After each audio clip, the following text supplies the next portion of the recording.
Bismillahirrahmanirrahim. Assalamualaikum warahmatullahi wabarakatuh, and very good morning to everybody.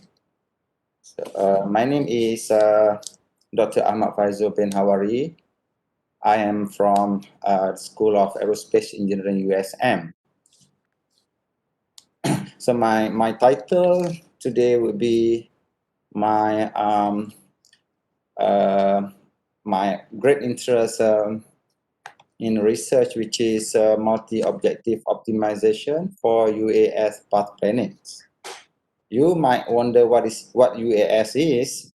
UAS means is unmanned aerial vehicles, or we can call it unmanned aerial systems, or drones, and aerial vehicles. Okay, I'll go straight to my presentation outlines. I'll try to make it as plain and straightforward as possible. So I'll go through the introductions to unmanned aerial systems, UAS path plannings, and then a little bit on basic optimizations, single objective and multi-objective, and what is a UAS path planning. Third one will be explain a little bit in path planning optimizations, though optimization can be used of, in any problems, but I will focus on path planning in this talk. And then I'll share a bit on optimization methods used in these topics, and then some findings and conclusion at the end.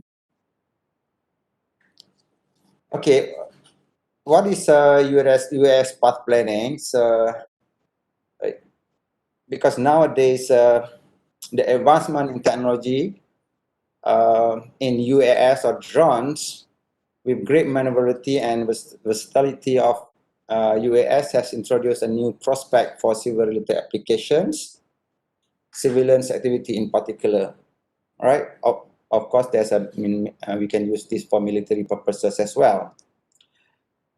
The platform not only provides flexibility to cope with various applications, but also offers a viable solution as compared to conventional ground vehicle, because conventional ground vehicle, they are restricted by the roads and the terrains and so on. But this one's UAS or drones can fly freely on the space, but with some restrictions, of course.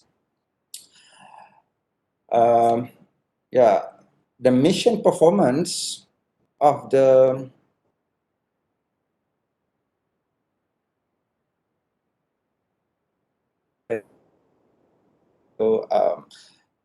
although it can fly to any, but we have to somehow optimize it according to our requirements and missions.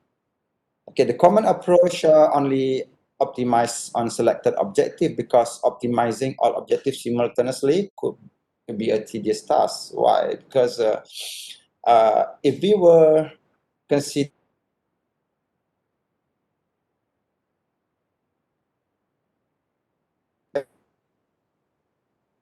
represent the waypoints that the aircraft have to visit, right? So of course, if we define one of the waypoint as a starting point, and then it has to fly or visit all the waypoint and then return back to the home position, so to the starting point. Okay, of course, within this scenario, you see that the wind gusts, the clouds, residential area, so that we have to avoid at some cost. So this multi-objective is very handy and very useful, so that we can actually plan the routes according to what we want, at the same time avoiding all these areas. Okay, this problem leads us to so-called Hamiltonian circuits problems, where we consider that the drones will actually have to visit the waypoint once. Otherwise, their routes will not be optimized. And then if we consider many points, it becomes an NP-hard problem in computational theory. This become NP-hard problems where the optimal solution cannot be obtained within the polynomial times. So I think I'll spend more time on this so that you will understand what is the problem with the path planning. All right.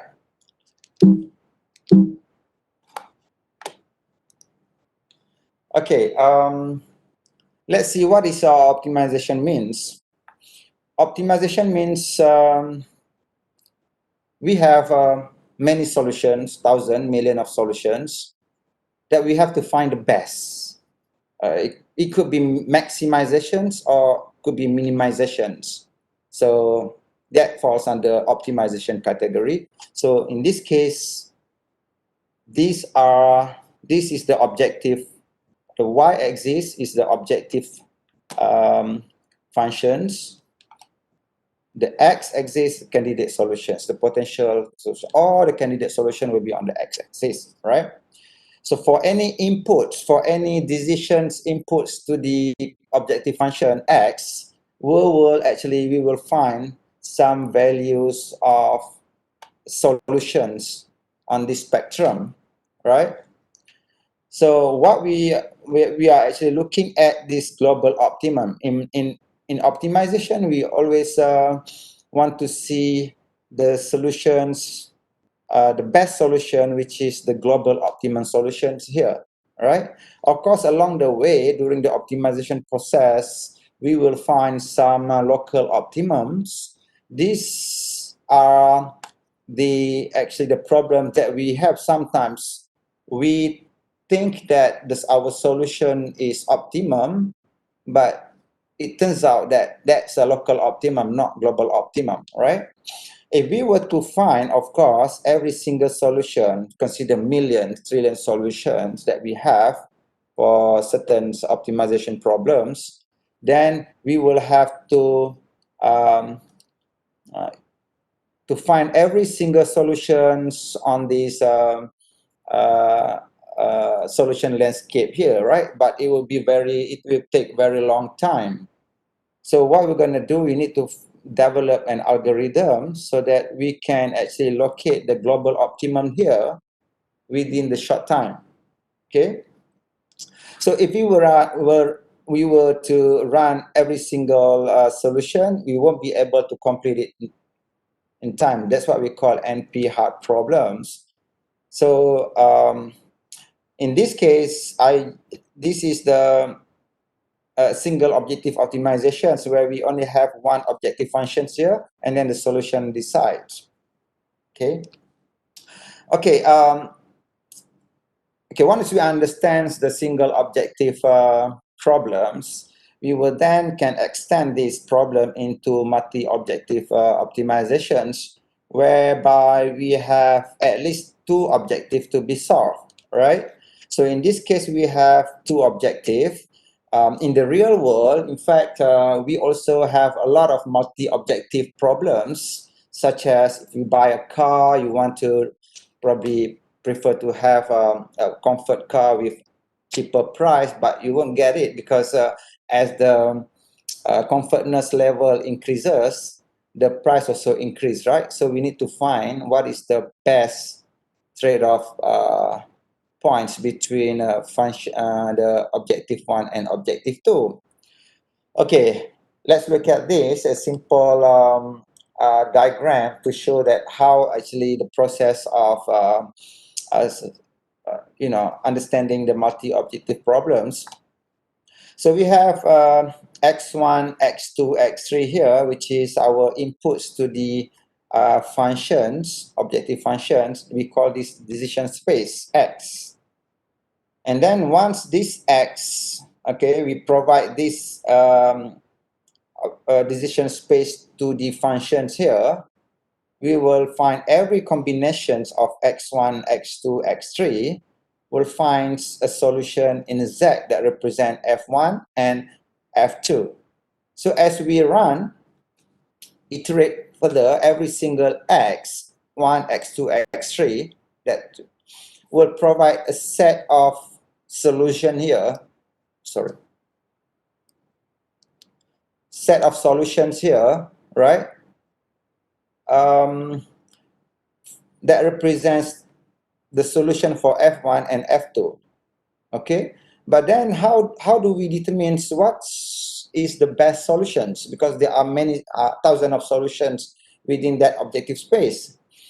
Then what we're going to do is we're going to sort this the objective space into some form of something that we could determine what are the best solutions among these solutions. So we use these sorting algorithms which sorts the non-dominated solutions. So basically this sorting process is a process of identifying the non-dominated solutions from these solutions, right?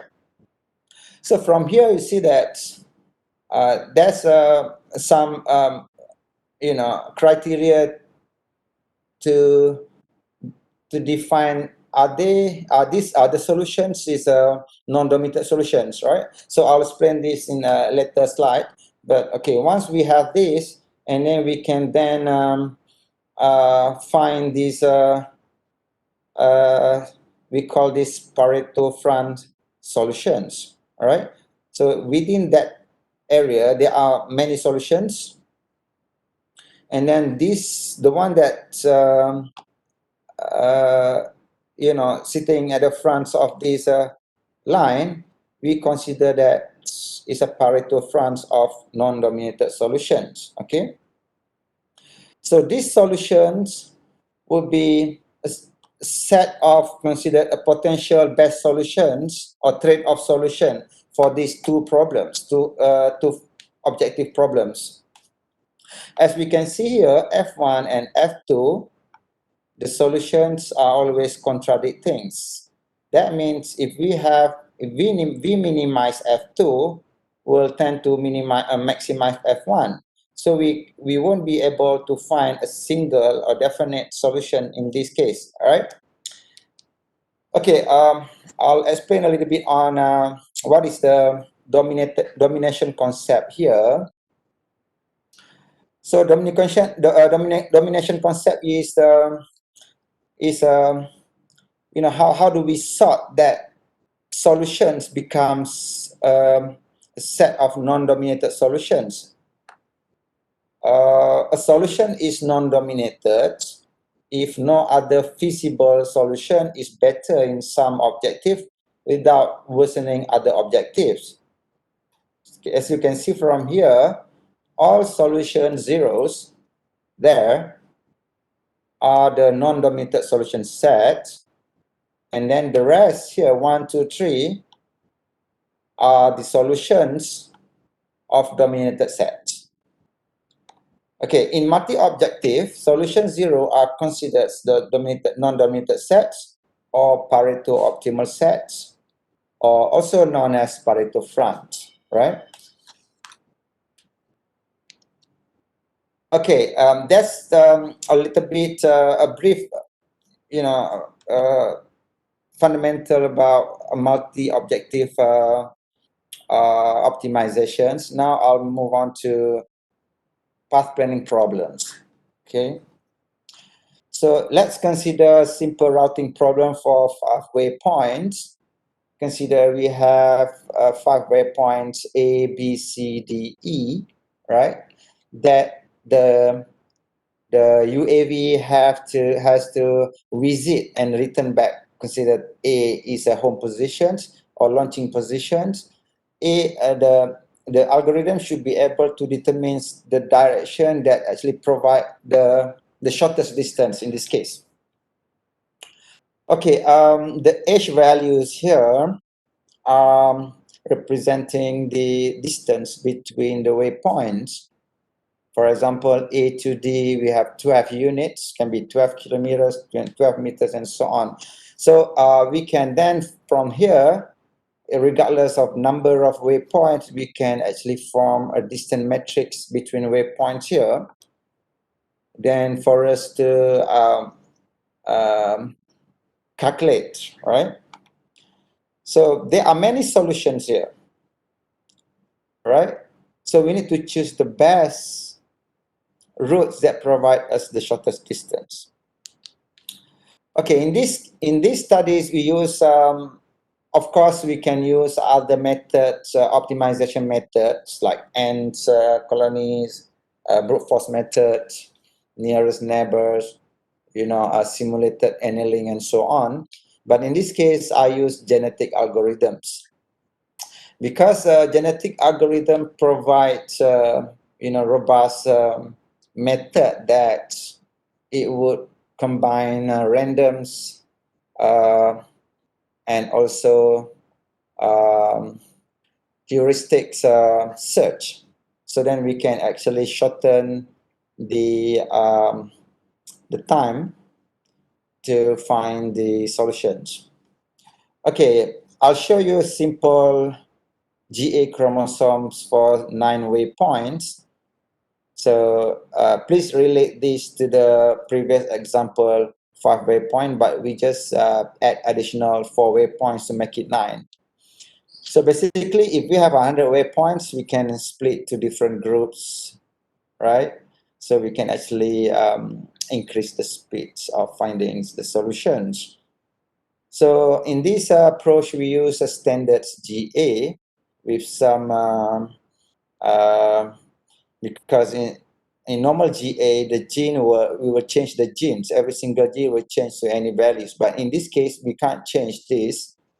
We only can swap this because we need to maintain the number of waypoints. If we change the genes here, right? So the waypoint will change. So it will change the whole, probably some, it will duplicate some of the waypoints. So what we're going to do is, this is our parents, and you can create randomly. And then we do some crossover. From here, we do crossover here. We do mutations, 180-degree flip. We flip this. And then parent crossover, mutation 2-point swap. We swap this. And then crossover again. Then we do some mutation, left shift, something like that. So we still use the same GA operators, but we adapt the operators, the solution to this to solve the routing problems. Okay, so this is the flow chart that combines the route planner, path planner, and coverage planner that I'll show you later. Okay, I'll show you some of the solutions in path planning. So the problem is, okay, right now we have 100 waypoints optimizations.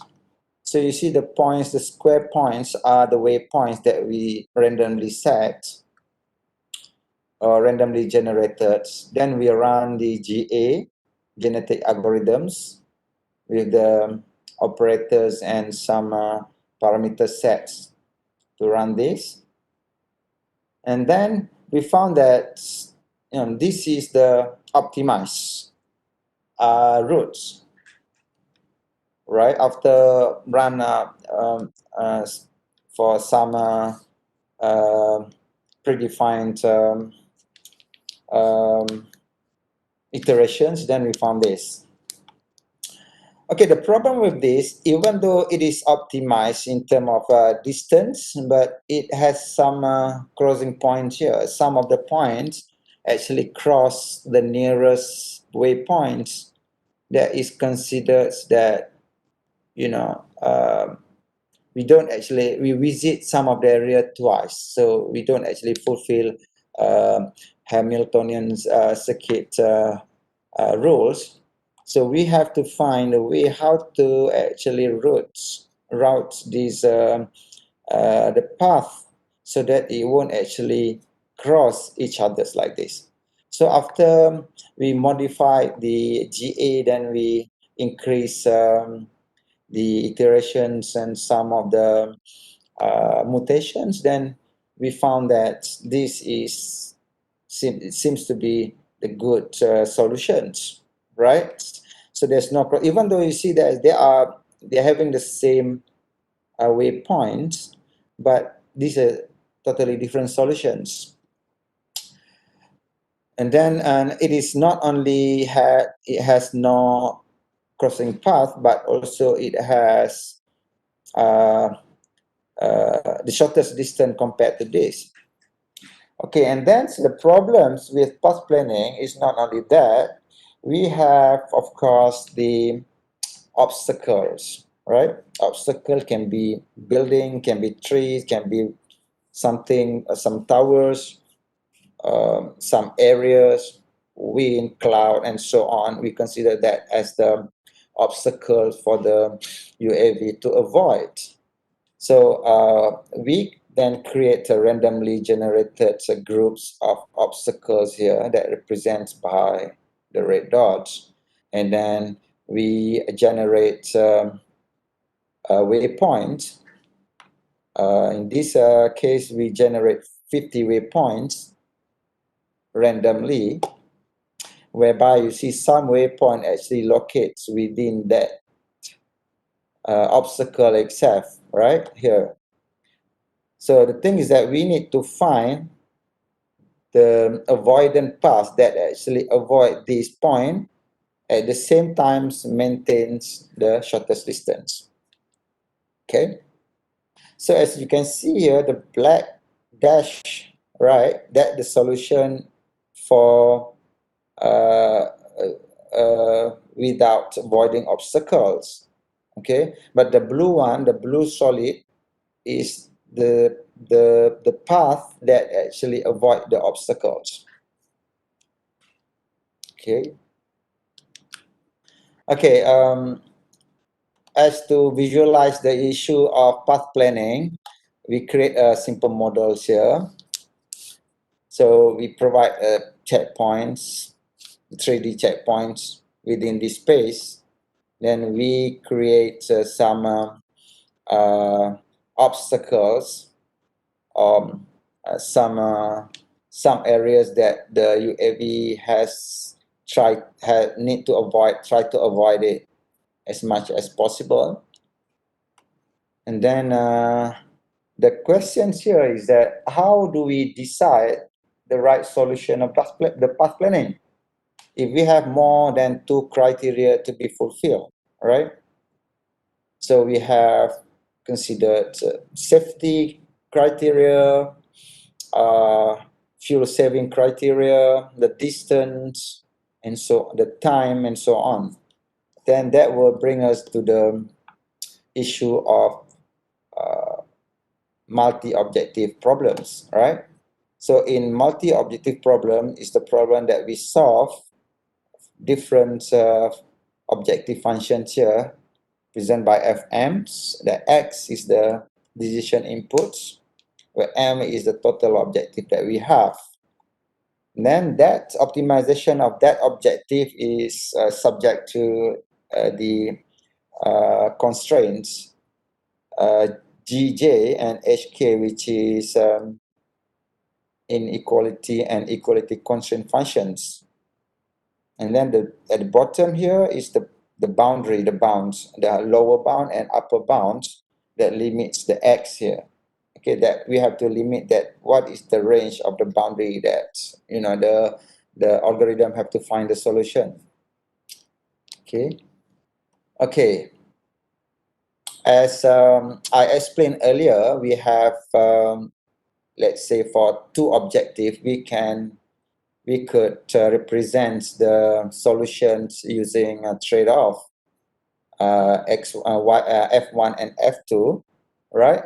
But if we have more objectives, in this case we have 9 different objectives that covers the distance, the mission time, fuel usage, coverage loss, the cloud risk, storm, wind gust, flight separation, and a residential area. Then we will have to minimize Fx, where X is the decision inputs, to minimize F1 to F9 here. Then how do we present? The problem is how do we present the solutions of 9 objectives? Okay, the way we visualize that the solution would be using this trade-off graph, where on the x-axis we have the objective function f1 to fm's, and then that's the value, the score of the each functions here, and then we set the upper and lower bound for each function, so that we only search the solution within that boundary. Okay.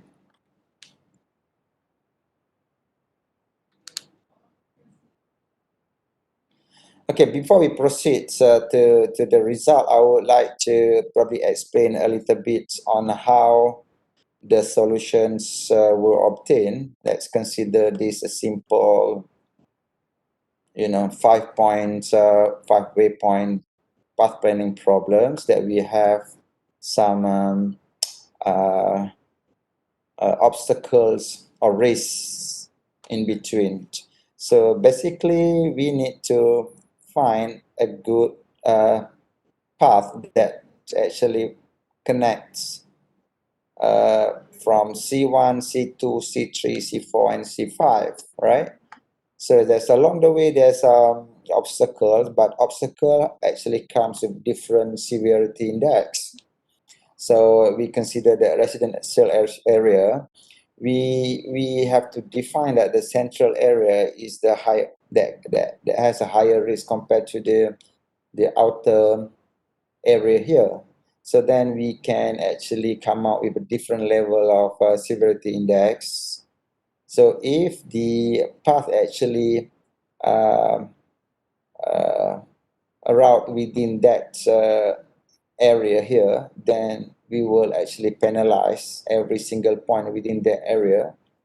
So we will then able to find what is the less severe or less risk path from that, right?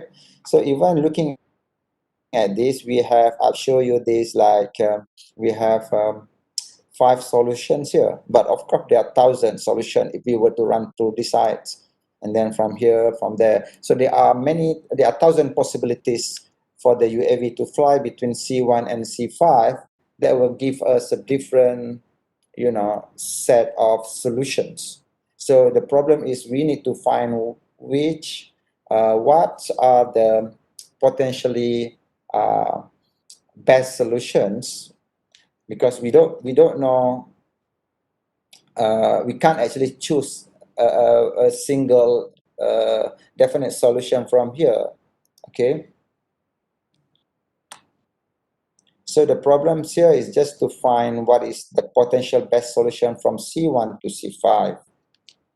Okay, that's another scenarios that consists of 5 different obstacles with the different severity index. So you consider flying scenario 1 and flying scenario 2. And then you see that the red dots within that space are the randomly generated waypoints, right? So that creates different scenarios. For this one, we have um, eight points. This one also 8 points, but the locations are different. Okay. So if we run the algorithms, so the algorithm will find the best solution, the solution within the boundaries, so that we set the maximum and minimum boundaries here. It will give us many solutions. Okay. It is very difficult for us to visualize this, which one is the best. Okay. But one thing we can see that if the solutions here, you see that it's contradicting, right? It seems that we have many solutions. We have many potential solutions, which is difficult for us to choose from. Okay, but in flying scenario 2, we have a little bit different shapes here. We don't really see much contradictings, although some of them we can see there. But the thing is that we can actually, even though we set the upper bound and lower bound the same, but the solution actually remain in this because of these scenarios, right? Okay. And then, okay, having this set of solutions here, we need to identify what is the non-dominated solution for this objective, and then for this objective, for this objective, for all objective, right?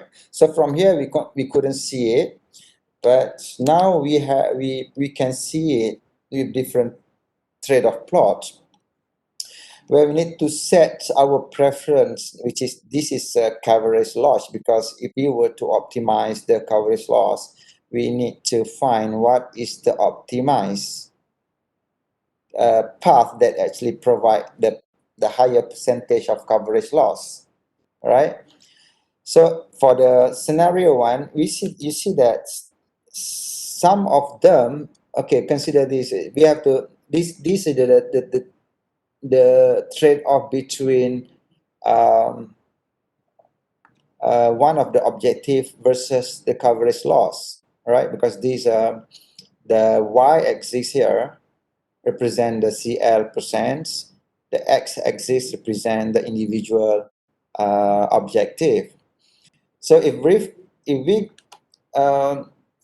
observe every single solution and trade-off solutions here, we can see here is quite this one. The solution for this path is considered on the trade-off line, Pareto front, and then but this one is considered okay, this one is okay, but this one is not, right? The same solution provides dominated solutions here. This one is undominated solutions, this one is dominated solutions, dominated solutions, which is not good.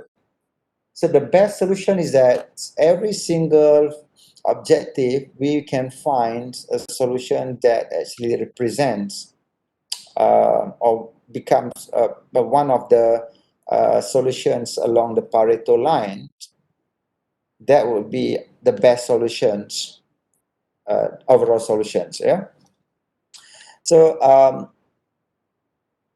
of course, we can plot this as many as possible, but then we can see that there are many solutions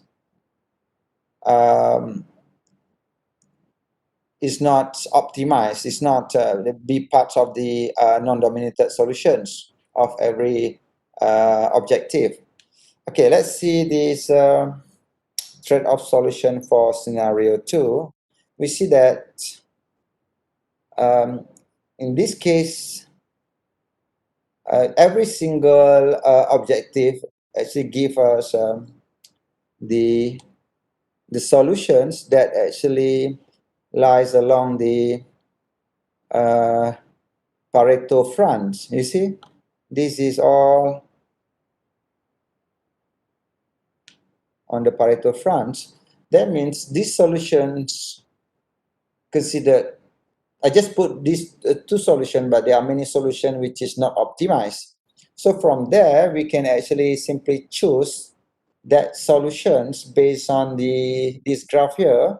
And then if we have more solution, then we have to check every single objective, what is our preference. If we prefer to have the path to have a minimum or a shortest distance, then we have to choose this one as our preference. But of course, others will also show a good trade-off between coverage loss and the individual objective, right? So with these representations, it is it gives us limitless representations of multi-objective. If we have more than two objective, then we can use this one, all right? we can have 20 objective, we can have 40 objective, but we can still visualize it, right? Otherwise, two objective we can use trade-off. Three objective we can still use a 3D um, graph, but more than that, more than three, we can there's an option for us to use this one as a part of uh, multi-objective solutions representations. So I think I hope you guys understand the problems of the path plannings and the use of multi-objective methods to solve the path planning problems within the multi-objective environment. With that, thank you very much for your attentions.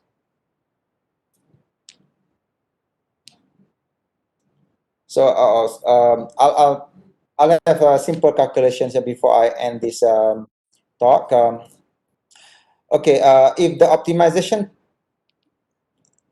is based on single objective, okay, normally we could simply find a definite answer. But for the path planning in multi-objective, will provide us some potentially good solutions to choose depending on our preference, right? So it gives us more flexibility in the sense that some people might have a different preference, and then at least it guides us what are the potentially best solutions, rather than we just simply pick randomly, which we will not give us any preference at all. So with that, thank you very much.